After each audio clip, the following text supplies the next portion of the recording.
Going into the 2021 version of A Song of Ice and Fire, are the Starks playful puppies now, or do they still have their bite? Thanks for stopping by Big Top Gaming. My name's Brian, and in this video we're going to be talking about House Stark and their faction identity through their tactics deck in the 2021 update version of A Song of Ice and Fire, the miniatures game. House Stark was one of the two original factions to kind of kick the game off in the two-player starter box alongside the Lannisters.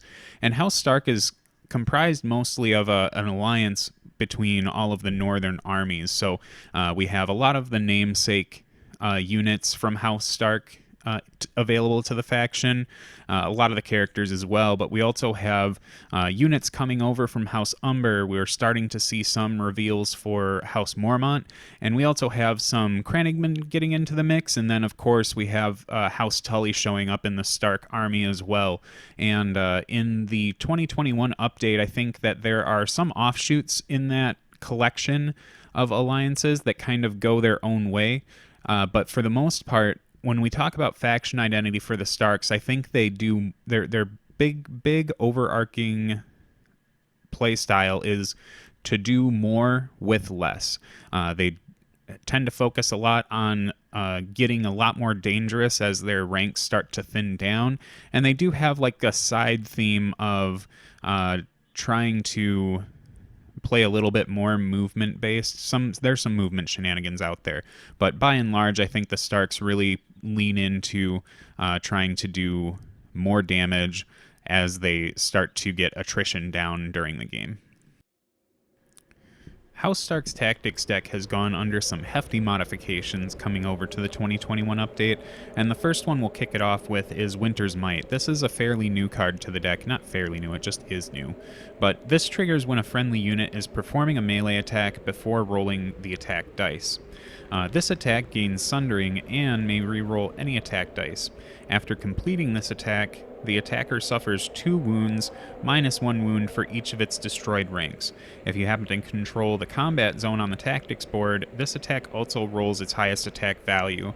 So kicking it off right away, we can kind of see how my perceived theme for faction identity is coming into play here right away.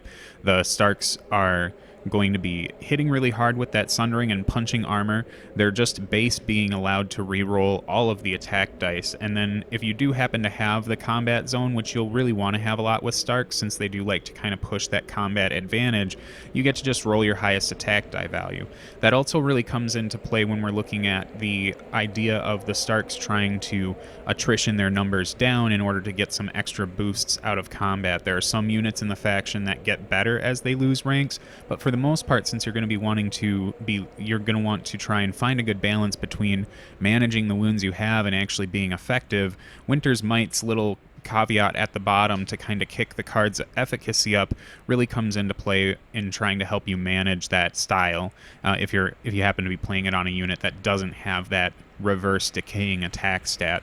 Now the other part in here is that you will suffer 2 wounds after the attack, but then that kind of helps you by taking wounds out of your unit that will help you get to some of those better attack stats or better abilities, and then you also suffer -1 wound for each destroyed rank you have. So if you are playing this later in the game when an opponent has cut down some of your ranks, you get to still be effective with a card like this and not get punished for it severely by losing a bunch more wounds when you're already low. Next up we have Northern Ferocity. This triggers when a friendly unit is performing a melee attack but before rolling the attack dice. The attack gains Vicious, and if the defender fails their panic test, they suffer +1 wound for each one of the attacker's destroyed ranks. After completing this attack, the attacker suffers 2 wounds. You subtract 1 of those wounds for each one of your destroyed ranks. So this is another mode of pushing forward more of that combat prowess. Regardless, again, you get Vicious, and if they happen to fail that panic test, you're going to be doing more damage to them if you're missing ranks. And you, again, just like Winter's Might had the caveat of losing wounds, you'll lose those here too, but again, as you've lost wounds, if you're playing this later when you've started to take some of those ranks away, you won't get punished for it so harshly because you can mitigate that by having, less wounds in that particular unit.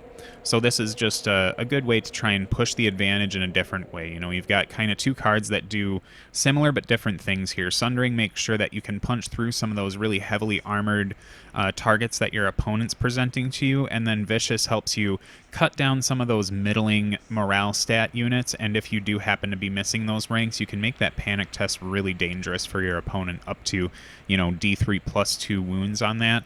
It's enough to really do a ton of damage to them, considering a lot of the Stark units do fight a little bit more. They either roll more dice as they take damage, or they're just getting certain abilities turned on as they start to lose those ranks. So overall, I think Northern Ferocity is a pretty good card for the Starks. It's just immediate combat benefit, and then trying to push forward this idea that you do want to try and thin down your own ranks to make your units a little bit more ferocious.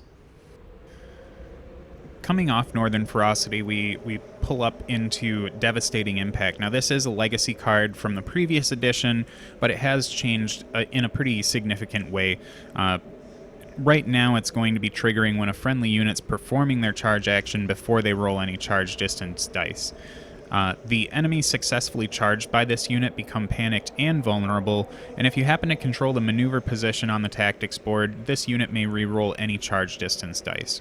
So before we go any further in the discussion of the tactics cards, I do want to make a note that the Starks, their two zones that they like to be claiming often are the maneuver and the combat zone. So this is just one of those parts of it that kind of plays a little bit into the side theme that the Starks have. It used to be that the Starks were very movement oriented in their main tactics deck. You had, Devastating Impact, Sudden Charge, things that would help you get into combat really, really early or frequently.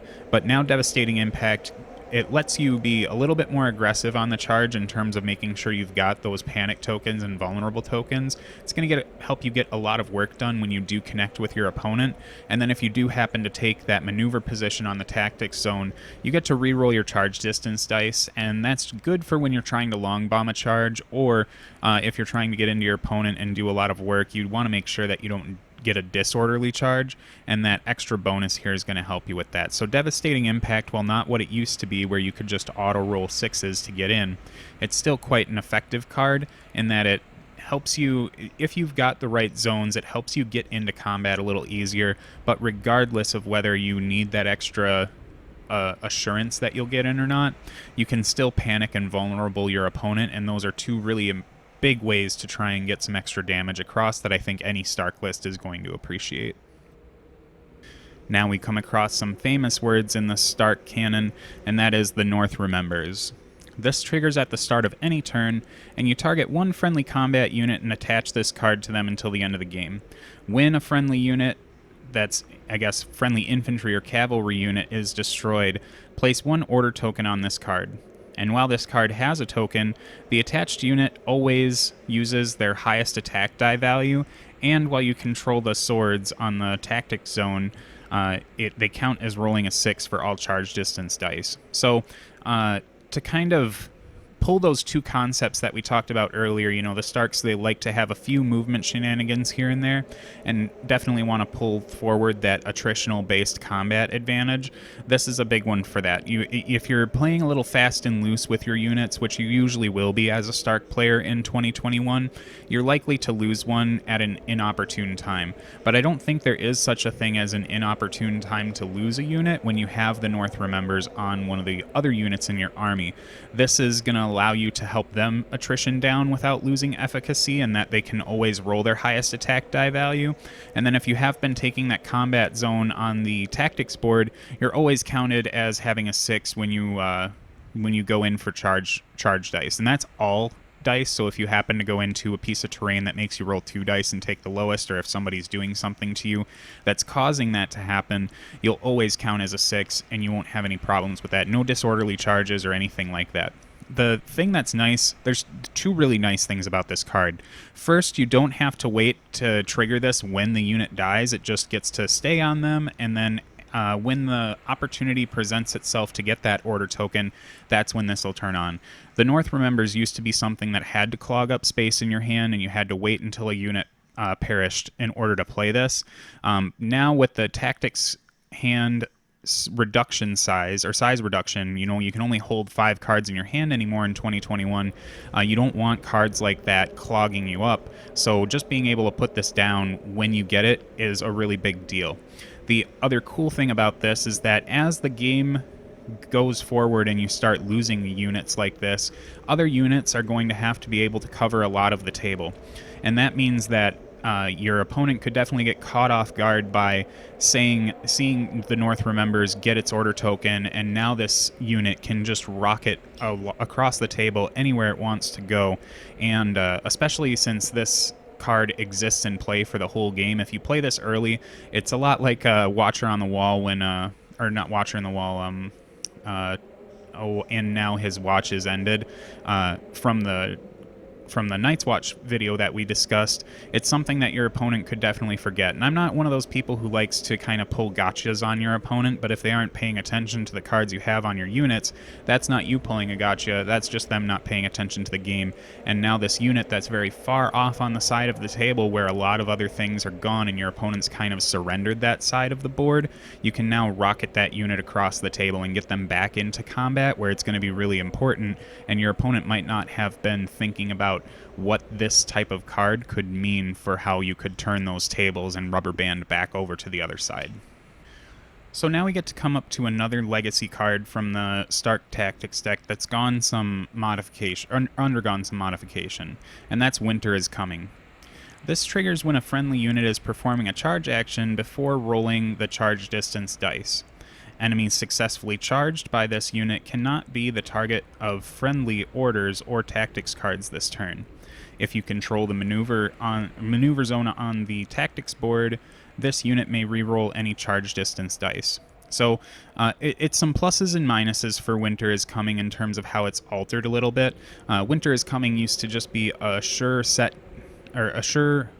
thing to play when that would cause your opponent to be unable to really respond to anything during a charge. It was a way for you to always get it because it did trigger when you declared the charge and not when you actually made the charge action, and that allowed you to do other things to kind of snowball into this really devastating blow to your opponent with starting off with Winter is Coming.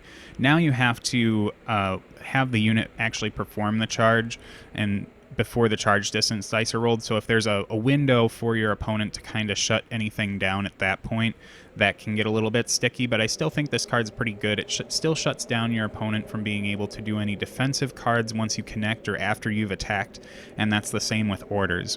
And controlling the maneuver position on that tactics board lets you re-roll your charge distance dice to make sure that you're going to get in there, whereas before you just got to boost the efficacy of this card up by causing the unit you charge to become panicked. So the Winter is Coming, it has shifted down a little bit in its efficacy for the first part of the card, but I think the boost on the second part of it that you get from having that maneuver position still makes it a really viable card, and will be one that you'll be playing quite frequently since there are a lot of defensive tactics cards and orders kicking around in the game right now.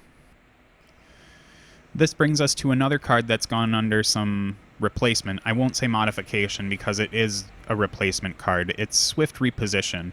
This triggers at the start of any turn, and you target one friendly combat unit, and it shifts 2 inches. If you control the maneuver position on the tactics board, that unit performs a 3-inch maneuver instead.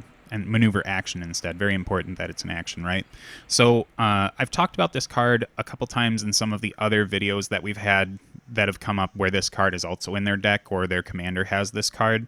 And Swift Advance was just too good, I think, when it first kind of came out. Being able to get that maneuver before you even activated, that would extend your threat quite a bit, and you could use that on cavalry too, and it would just get, or no, you couldn't use it on cavalry, sorry, it's been a hot minute, but still being able to rocket some Catelyn Stark influenced Umber Berserkers or something like that was quite interesting as as a tactic. But now, Swift Reposition can still extend your threat by 2 inches. That means you're 33% more likely to make your charge, depending on what on the distance you are from your opponent.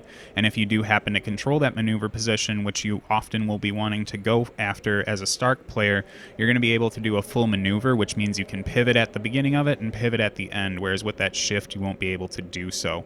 I think that Swift Reposition, just like I had talked about it in the Targaryen deck, does have a lot of great application, especially since it can be any combat unit and not just infantry now. You can start using this on things like cavalry, and that's where you're really going to see a lot of bonuses come from being able to do just a 3-inch maneuver to try and position them a little bit better to maybe get a flank when you weren't going to get it before. So Swift Reposition is not what it once was, but I do think that it is still quite potent, and the Starks can really get a lot of use out of it. The final card we come across in the Stark Tactics deck is a new one. It does appear in a lot of other factions, I think it's mostly just commanders. I don't think anyone has this in their base deck. But Assault Orders triggers when a friendly NCU claims a zone. You replace that zone's effect with one friendly combat unit can perform 1 melee attack action, and if that NCU happened to claim the combat zone on the tactics board, that combat unit may then perform 1 charge action instead. So I think that this is kind of an alteration on Sudden Charge, which was another card that was quite abusive in the Starks deck, and then let them get the early advantage, and in a big way too. So especially since everything was so much more lethal back then. But this card is interesting for the Starks in that if your opponent's going to be trying to hoard that combat zone from you, you can at least get an extra attack and probably swipe one of the zones out that might not be so useful to you. Think about something like, the Lannisters wanting to get that crown zone for various reasons, and they try to start taking this combat zone away from you so you don't get those extra attacks or shots with maybe your Stark bowman. Now you can start taking that crown zone, which doesn't mean much to you because crown zapping a Lannister unit while they're likely to fail since they don't have the highest morale in the universe. It's probably not the best use of your time, but replacing that replacing that zone's effect with just being able to make a combat action is pretty dang good. And I guess it's not a combat action; it's a melee attack action. So you won't be able to shoot off of it, but still pretty good in general. And if you do happen to get the jump on the opponent with claiming the combat zone to activate this card, you're getting that free charge. And free actions are much less prevalent in the game than what they were before. So this is quite a rare occurrence, even though it still happens in the game. And I think that Assault Orders is just going to be one of those cards that as you start to play it more, you'll really start to welcome the existence of it, and you'll kind of forget that Sudden Charge ever really existed. So that rounds out the Starks Tactics deck, and I think that it is quite clearly communicated that the Starks still like to abuse some of the battlefield in terms of movement and positioning, and want to make sure that they can get those charges. They can kind of take those risky ones with being able to re-roll a lot of these dice or getting that 2 or 3 inch extra movement from things like Swift Reposition. And then there are still, the cards are very clear on trying to, especially when you start to look at them in conjunction with some of the rules on the units that are available to the faction, that as you attrition them down in ranks, they can get a lot more dangerous. Now, I don't think that the way you should be playing the Starks is to try and force some of those attritional bonuses. Like, I wouldn't do things like crown zapping my own unit of Sworn Swords to try and make sure that I get to that point to where I can do I can be a little bit more efficient with Stark Fury, or make sure some of these other cards get turned on to the point where I'm not taking so many wounds from them. It'll just be one of those things where as the game naturally attritions down, you'll still be able to fight back and get really angry about it. It's kind of one of those like it's really flavorful in terms of like what the North stands for. You fight to the last man, and the last one is much more dangerous than the full brick of them. Even the Mormont she-bears are pretty well exemplifying this, and I think there's not a single person who's a fan of the Starks out there that doesn't like House Mormont, and it's great to see that unit in the game now and see some of those things kind of play out. Now I actually respect the House Mormont veteran a little bit more, but I digress. One of the things that I wanted to touch on in this portion that I haven't really touched on in any of the other videos so far is the massive impact that the 2021 update has had on House Stark.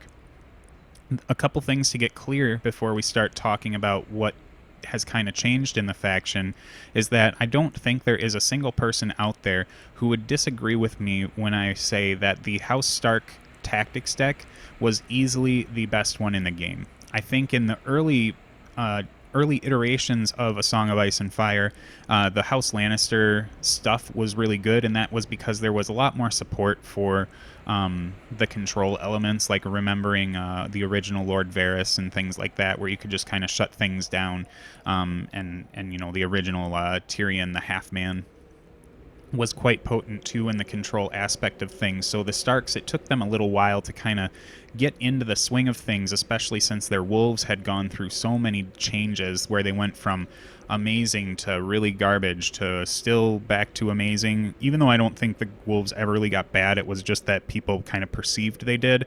I think that, not to pick on Stark people, but I think they were probably the most responsive to the changes that had happened to their faction throughout the years of A Song of Ice and Fire. And I think that when people look at the wolves now and that they cost a decent amount of points and you still have to be able to take the person who owns the wolf, I feel like some people might think that they aren't value added for what they bring to the army, but they're still a 2+ armor or 2+ defense save solo that has cavalry-based movement and still throws 4 dice that are sundering. I'm pretty sure most of them are sundering, and some of them have some extra cool abilities that make them a nice tool for the Stark. So I know I keep toilet bowling into small digressions here, but essentially it's really easy to look at House Stark and see that feel that they have been kind of really punched down in their efficacy. And to an extent that's right, because the 2021 update has kind of made it so that free activations and overall lethality have been lowered in the game, and those are two of the things that the Stark faction really excelled at. They were extremely brutal, to the point where Tully Cavaliers could almost one-shot any unit in the game given the right buffs on them. The Starks were always able to connect first. You could never really dodge them. They started the peace trade on their own terms and gave up very little for it. Even when we look at something like the original version or the 1.6 version of the House Stark Sworn Swords, I really don't think that it's a stretch for me to say that they were the best 5-point unit in the game. I think some people might want to go to fisticuffs over saying the Baratheon Wardens kind of held that title. But when we look at a lot of those big heavy hitters from House Stark, they were really doing a lot more than what they should have for the points that they were able to do it at. And they had access to tons of activations, to the point where even some free folk players were like, wow, that's a lot of activations. And that's saying something for the 1.6 version of the game, because free folk could play so wide. And it's not that I'm trying to invalidate people's emotional responses to the changes that the Starks have gone under, or try and say that, the faction isn't how you remember it, so just get over it. I'm just saying that I feel like once you start engaging with 2021 a little bit more with the Stark faction and start to pick out some of those nuances and how that attritional-based game goes for you, there is a lot of value in saying things like, as you do damage to my army, which you will want to do to try and remove my units, I will only fight you harder. It's kind of it's attrition in a way that I don't think people frame as advantageous. I think we look at attrition from the lens of the Baratheons and say, well, we're just going to sit here forever and slap you with hammers, and we're not going to lose a lot of wounds for it, even if we aren't that likely to kill you anytime soon. That's one form of attrition that's really easy to communicate. Or when we look at the Greyjoys, where their attrition is like, as we kill you, we get better, and we can kind of control tempo of the game by kind of mitigating some of your healing by saying, when you take these zones that heal your guys, that only helps us out. So the Stark attrition, you have to kind of balance it to where, am I healing my units to make sure that they stay back or stay around based on how I expect my opponent's attacks to go into me, or am I going to keep this unit on low wounds so that I can make sure that I'm getting a lot of benefits out of it? It's a real big balancing game, and I think it makes the Starks a little bit more of a cerebral faction than they used to be.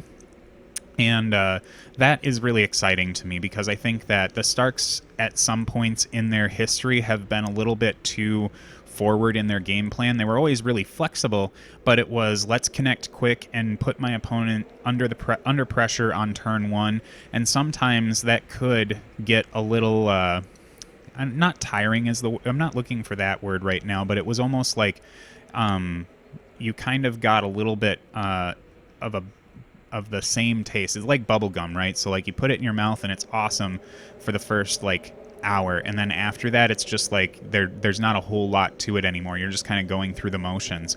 And with the Starks now, they've got so many different they've got diverse tools available to them. So a lot of this video I've talked about how that attritional ferocity, or as you you do more with less, is kind of the overall theme of the Starks. It doesn't mean that that's not the only thing they do.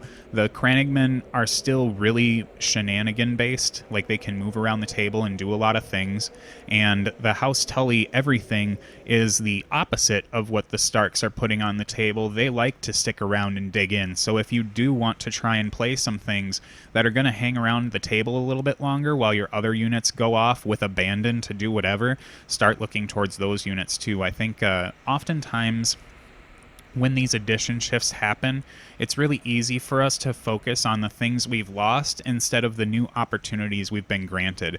And I know that I've spent maybe, 7 or 8 minutes talking people off the ledge of the Starks, and that's not something that I want to make a habit of, but I think that there's definitely the Starks seem to have a little bit more ire kind of pointed towards them than almost any other faction that's kind of come in with the changes. I think a lot of other factions look at their decks and their units and they say these things kind of feel a little bit more like they should feel, whereas some people just are looking at Starks and saying that they've kind of gotten toned down a little too much, or they've fallen out of love with the play style. But I really do think there's a lot of value in the the fluff relationship, so to speak, when you do have that, those 4 House Stark sworn swords hanging around fighting to the bitter end, taking out units that are much more stacked in bodies than they are, and still being able to claim victory with your one flag bearer planting that Stark flag in the middle of the table and saying I won despite only being just by myself.